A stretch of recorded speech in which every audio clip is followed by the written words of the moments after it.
Dear Maneha, I thought since I have so much time on my hands, why not give this letter writing thing a try? Why not go back to simpler times? Lahore is doing just that. I see people dust off old carrom boards and bring it in their lounges. There are screams of players winning and losing rather than the humdrum of a television turned on in the background, while the inhabitants of the lounge are on their phones. Lahore has started their weddings again. Just for your information, Rida got married this weekend. She used to talk about her parents pressurizing her into having a grander location, grander decor, the best caterers, the best wedding planner because हमने भी तो लोगों की शादी पे खाया है अब खिलाना तो पड़ेगा.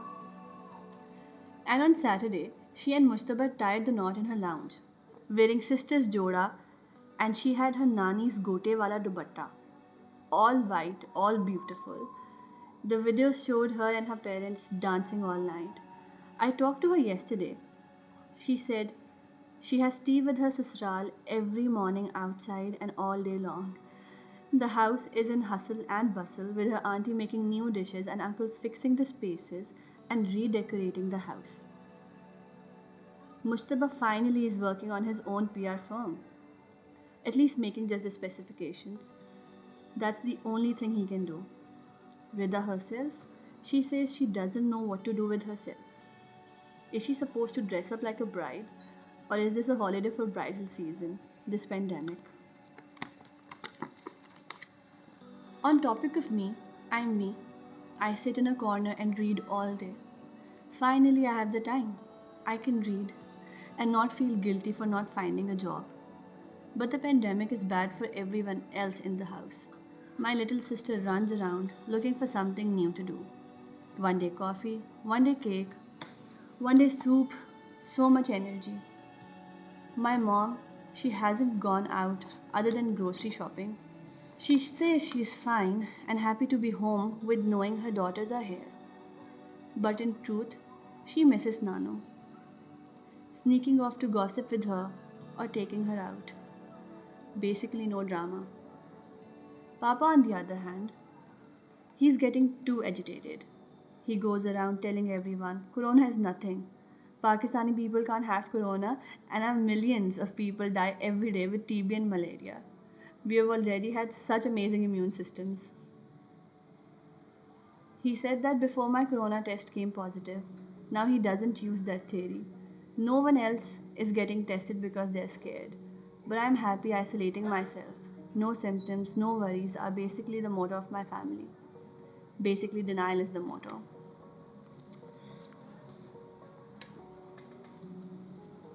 As I said, we are denying it, but we are afraid.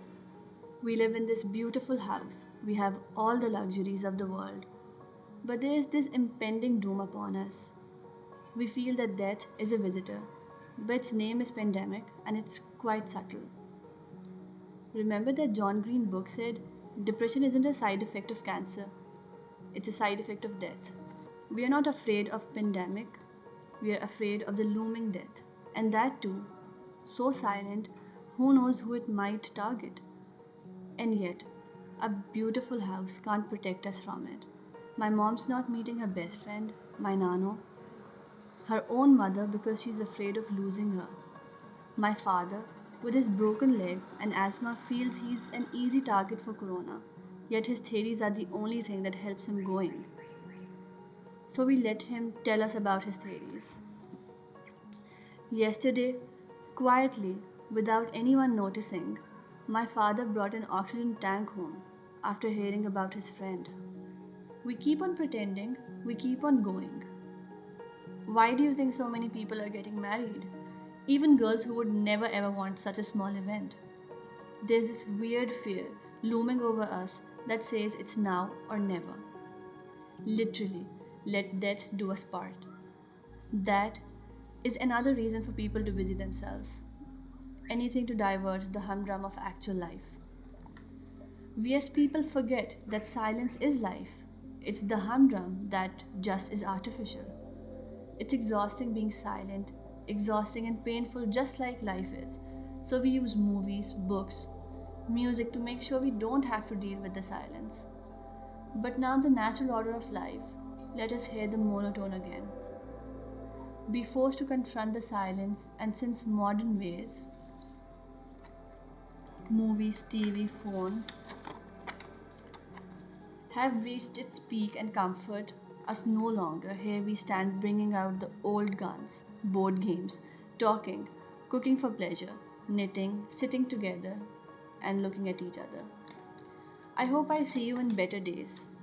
I love you and miss you. Give my love to Auntie. Yours lovingly, Deeya Farrukh Niyaz.